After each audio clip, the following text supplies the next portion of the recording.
Hey, what's up, everybody? This is your boy Kenny, and this is a special video that I'm doing for you guys today. This is my thoughts and commentary on the latest development involving none other than the incomparable 28 Grammy Award-winning sensation, Quincy Jones. Now, I will go on to say I am a huge Quincy Jones fan. I have a very big music collection. I have a lot of his, music like The Dude and Bedtime Story. I mean, so many, Soul Bossa Nova. Like, I love Quincy Jones. Even, the piece that he did that became very infamous, with Kill Bill. I listened to the whole entire piece of that. The alarm. Well, I forgot the name of it though. But yeah, I love Quincy Jones's music. But dun, dun, dun, dun, dun, dun. And who would not know about the theme to Austin Powers, Soul Bossa Nova. Like, this guy has touched music in such an astounding way that he is one of the biggest living legends, in the industry right now. And he has been in the industry since, I would say, the 1940s and 1950s. I mean, he's seen so many different generations and genres of music that he has touched, arranged, composed, and have been a part of. And he's also discovered some great talent along the way as well. But he recently did this interview with Vulture magazine. Let me tell y'all, it seemed to me that it's like a good season of some good old shit talking going on. Because you had Patti LaBelle at Watch What Happens Live when she spilled the beans about, Luther Vandross's, sexuality. Now, we got Quincy Jones not only telling actual truth, not only telling, his actual, feelings about today's music and things like that, but he was dropping some really deep tea. I mean, he was spilling not only the tea, but the lemon, the sugar, and the damn honey. Like, so much stuff he said in that interview literally had me like, what the fuck? Like, seriously. And some of it, I was like, not surprised, but then some of it I was like, whoa, I didn't see that coming. So let me begin with some of the things he said in this interview. The one thing he talked about was Michael Jackson. He said that Michael Jackson stole music, that he was very Machiavellian, he had a very Machiavellian mindset, and that he was very greedy, and that there was this guy, Greg Philaganis, who actually wrote, the C section of Don't Stop Till You Get Enough for the Off the Wall album. He owed him 10% of the royalties, and Michael would never pay him. And we've kind of heard this about Michael too, because even Ola, who played his love interest in the Thriller video, and also Vincent Price, who does the infamous, who does the infamous voice at the end towards Thriller, who stands in the hounds of hell and rot inside a corpse shell. I mean, Vincent Price, classic actor, was definitely known, for horror films as well. And there was record that, both of them had issues with Mike when it came to money, because even Ola had did an interview saying that, for years she would have meetings with Michael's lawyer trying to get him to pay her money, and he would never pay her. And also the same with Vincent Price. Vincent Price said he was never fully compensated for his work on the Thriller album and on the Thriller song. So there's been that talk about Michael in the industry that, yeah. And then he starts talking about his plastic surgery. And he said that, yeah, Michael would say that, yeah, I'm doing this plastic surgery because of a disease. Quincy Jones said that was all bullshit. He said he was doing that shit because he didn't like himself, and first of all, his father told him that he was ugly, and his father abused him. So, you do the math. So I was like, yo, that was crazy. So it was like, yeah, he literally didn't like himself. Then he starts talking about, how Michael died with propofol, and he said that, look, big pharmaceuticals are very big, here in the U.S., and oxycodone and all of that. There's like this big push to push like these pharmaceutical drugs on to people. And he was talking about the Clintons, and they were trying to ask him questions about the Clintons, but he wouldn't go into detail. But he did say, as far as Hillary, there is a side to her, and that's why people ain't really rocking with them, because Hillary can come off a certain way. But then another thing he dropped was about JFK's assassination. He pretty much said that the one thing he wished he didn't know was the fact that I know who killed JFK, and it was Sam Giancana. And I've heard of Sam Giancana, because I've watched a lot of documentaries and research on the whole Kennedy, of the whole, Kennedy family. I'll be watching Will's TV like it's nobody's business. But, they have they have like a whole slew of documentaries on the Kennedy family.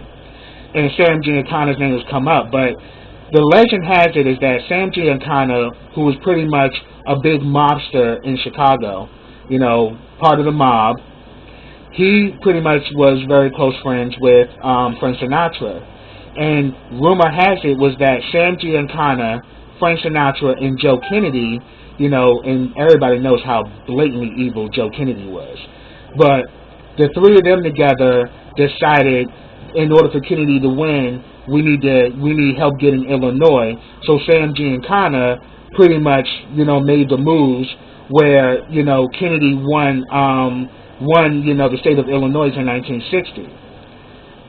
But then we also know that once he became president, Robert Kennedy, who was his attorney general, decided to go after organized crime, with Sam Giancana being one of the people, on that target list. So I'm thinking that's what prompted for Kennedy to be assassinated. It was so that was like rather crazy. Then he also talks about Jimi Hendrix, and pretty much says that he invited Jimmy to play on an album, but he chickened out because he says that I put nothing but the top people, because he said that like Jimmy was a top musician, and I wanted him to be a part of my set on this album that I was doing, but Jimmy chickened out, and he said the people that he was going to be working with was Toots Thielemans, Herbie Hancock, Herbert Laws, Ronald Kirk, these names that are very infamous in music, And then when they asked him about the question about rock music, he said rock music ain't nothing but a white version of R&B. So cut the bullshit. I was like, he was not holding back. But I think he's 86 years old, and just like Patty, she's in her 80s. So when you get up in that realm, because my grandmother is in her 80s, and it's the same thing. When you get in that age realm, you don't give a damn what you say or how you say it. You're gonna say what you mean and mean what you say, and it is what it is. And we're starting to see this go on. Like, he was spilling so much. Then he goes on to say that the Beatles were the worst musicians ever in the world. Then he says that, he talks about a situation about Paul and Ringo. He says Paul couldn't play bass for shit, and Ringo was a terrible drummer, and they were trying to do I think it was this 4-part chord or whatever, and Ringo was just having a hard time playing it, so they pretty much tell him to go on a break or whatever and come back and try it later. He says he brings in, Ronnie Farrell, who's this jazz drummer, and he said he got the part in 15 minutes. So he pretty much kind of put it out there that the Beatles weren't these great musicians as, we thought they were. He also tells that Paul Allen, who is the co-founder of Microsoft along with Bill Gates, that he is a great musician and he can play and sing like Jimi Hendrix. And he says that, he be having these yacht trips where he does perform and gets down, and he had people like Bing Crosby and Stevie Wonder and, Paul McCartney. He'll have all these great musicians that go on these yacht trips, and you know, Quincy said that, yeah, I've gone on many of these trips with him, and he says, yeah, the boy can jam. And then he said the one thing that he wished he could change, if he could change anything, he said racism would be the thing he would change, because he says that, yeah, we've come far, but we've got so far to go, and he said that's the one problem that I would fix, because, and then he's saying that, you know, we're starting to see that there are a lot of problems, like, you know, the whole problems with, you know, the Me Too movement and feminism and racism. Like, he's saying that, but we're seeing like a big outcry of people who are now standing up, who are not taking anymore, and they're fighting back. They're fighting back, you know, against chauvinism, and they're fighting back against racism. So he's saying we're seeing like a resurgence of change we're seeing a resurgence of fighting, of trying to create change. I'm sorry, I'm kind of losing my words on it. Forgive me, y'all. But I'm saying what we're seeing somewhat of a resurgence of a revolution, and he's saying that's what's going on right now with this Me Too movement, as well as the fight to end racism. And then he starts talking about Trump and his daughter Ivanka, because he alleged that he actually dated Ivanka. You know, at first I thought he was talking about the, you know, Trump's ex-wife, but no, he's talking about her daughter. But then he pretty much decides they said like Trump's an idiot. Trump is spewing all of this racial bullshit because he knows that these white hicks, you know, are gonna jump on it, and pretty much he's trying to swing them on his side, so he'll say anything to get people to kind of rock with him. But then he pretty much says that, you know, that Donald Trump is limited, is pretty much limited, you know, as far as his intelligence. He's a megalomaniac, and he's narcissistic, and he can't stand his ass, but he dated his daughter Ivanka. He also says that Oprah shouldn't run for president, and he says that, you know, to really be a leader, you really have to not just have business sense, but you also have to have, you know, you really have to understand, you know, passion and love of the people. And he was saying that a symphony conductor, you know, knows how to lead better than any businessman. And then he also talks about racism in Hollywood. He says that, yes, it's been rampant, it's been built on it. I mean, Hollywood was built on racism, and it still exists to this day. And then he even said that when, you know, during the days when he would play Vegas, you know, there were certain places he couldn't go, and we know this was infamous of how racist, you know, the whole Vegas scene was, especially in the 1940s and 50s. You know, because we even know that Dorothy Dandridge experienced a great deal with the whole drowning of the swimming pool situation. So he said that Frank Sinatra was that one person that stood up for him, and he was able to get into places where at first he couldn't, because, you know, he pretty much, and he says we need efforts like that to change things. You know, other white people talking to white people saying that, look, this racism shit is not helping anybody to win, so let's end this, and let's see each other as people. You know, he says it takes white people to actually stand up to other white people and tell them that, look, what we're doing is bullshit. Let's just end this and let's move forward. And he also even talks about that there's a lot of places in the world that's steeped with racism, because he says that Ireland is very racist, and he says that every time he goes to Ireland, he stays at Bono's Castle, because it's the only place where he can, pretty much find a place to lay his head. And then he also talks about U2's music, and he says that their music is not as driven as it was before, but then he says that think about what the industry is going on. They're kind of going through, you know, these issues, and they're trying to keep their passion throughout the change in the music game. He also talks about We Are the World, and they asked him, did you know, due to the song, did you have some rock singers that were against it? He said the only one that was against it was Cyndi Lauper, and that Cyndi Lauper gave him hell. And she even said she sent her manager over there to say that the other rockers didn't like it. And You know, the ones that he talked about, I think, was Billy Joel and Bruce Springsteen and Rod Stewart and all of them, and they all said that no, we love the song. So he said, out of all of them, he said that she was the problem, and that she was difficult to work with. And, you know, she had all this jewelry on, and it would make noise in the mics and shit. So he said that yeah, he had a hard time working with her.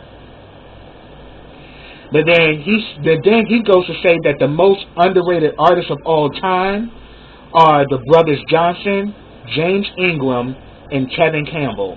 And I would have to go to say I agree 100%, because the brothers Johnson were a great duo.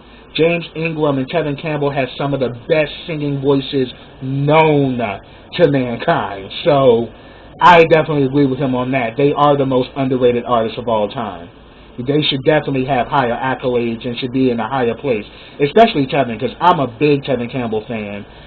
I remember growing up on his music, and, you know, I can remember, you know, places I was and things I did as a child every time I would hear a Kevin Campbell song.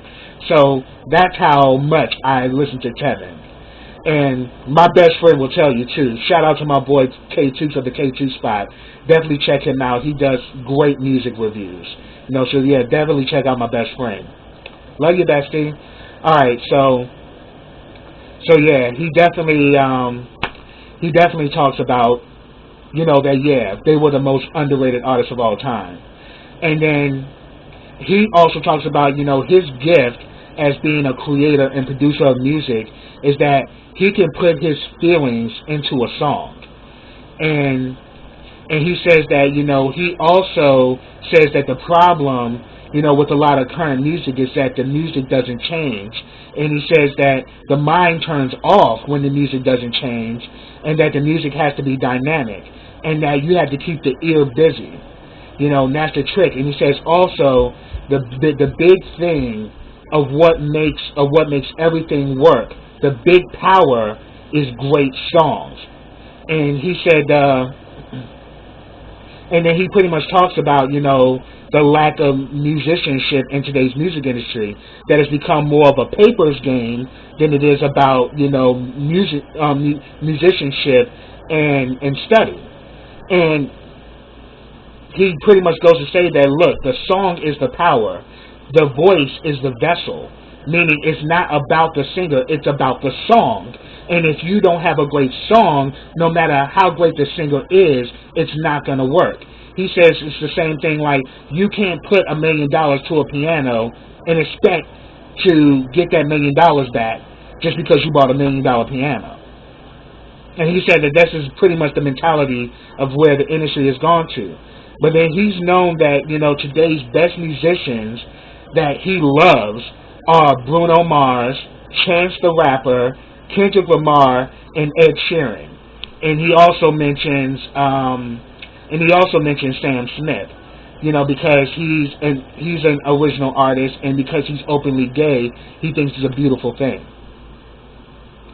And then he also goes to say that jazz is the top hierarchy of music, you know, and he says that musicians are supposed to learn all they can, and he talks about John Coltrane being an avid student of Slorensky, I think.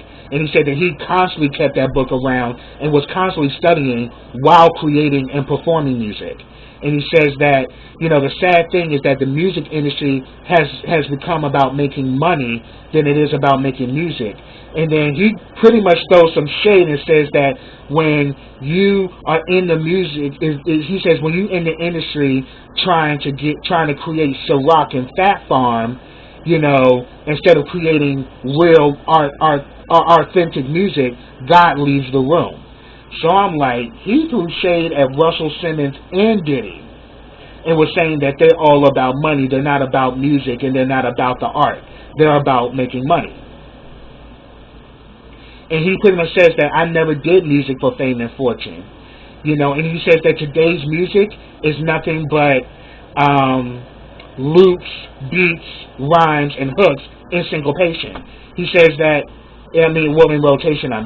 He says that there's no innovative, you know, music coming out, and that's why society has turned the way it is, because, you know, there's no music that actually touches people's souls anymore. It's no longer music that actually connects with people. And he says that today's producers and arrangers lack those musical principles, and that you have to study the past to know how to progress in the future, and that a lot of them are telling them, no, don't worry about the past, worry about now. Let's worry about what's popular now, and don't worry about then. And he said that that's the reason why we don't have as many great musicians in the industry, because they're worried about the now and what's going to sell, not by what actually connects to the people. So I thought that was rather interesting.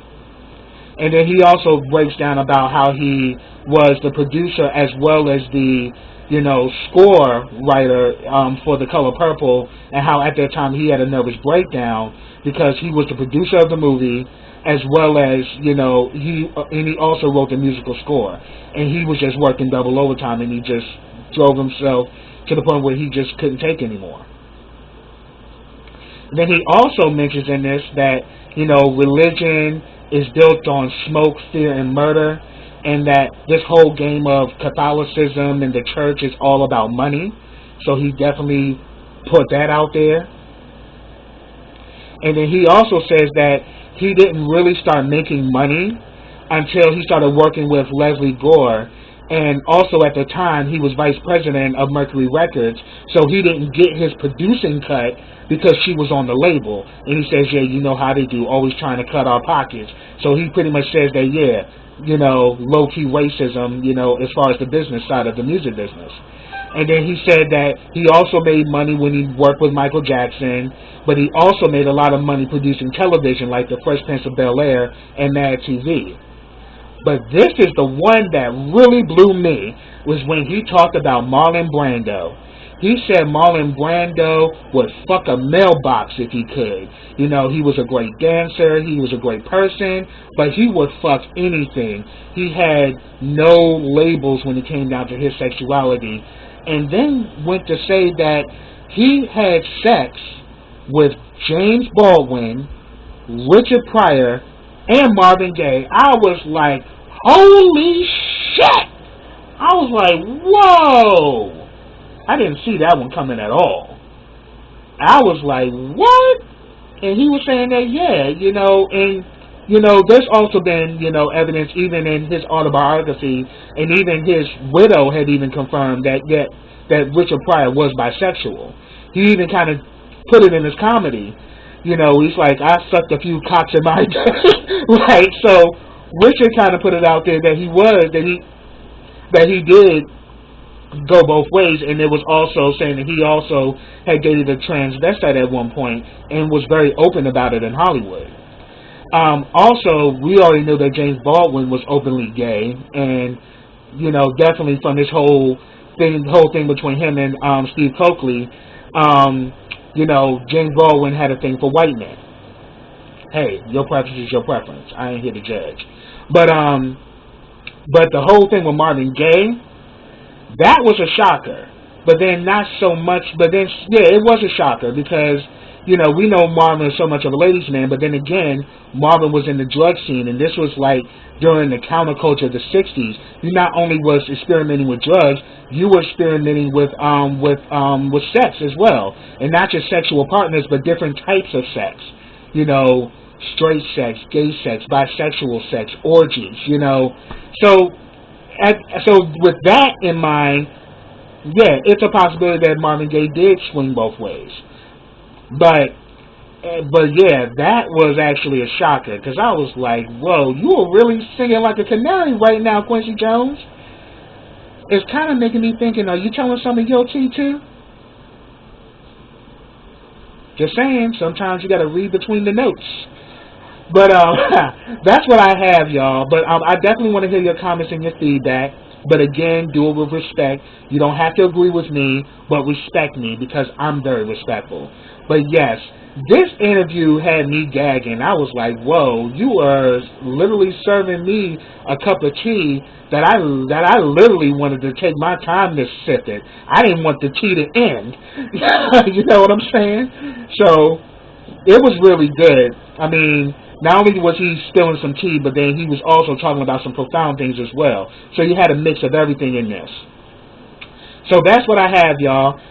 Definitely I'd like to hear you guys in the comments. Again, be respectful. If you agree or disagree, I'd love to hear your feedback. But subscribe to my channel. Click that bell so you get notifications every time I drop a video. Also, follow me on all of my social platforms. I have them listed in the description box. Also, like this video, comment on this video, and share this video. And I enjoyed this commentary, and I definitely look forward to seeing you guys again. So until next time, everybody, take care.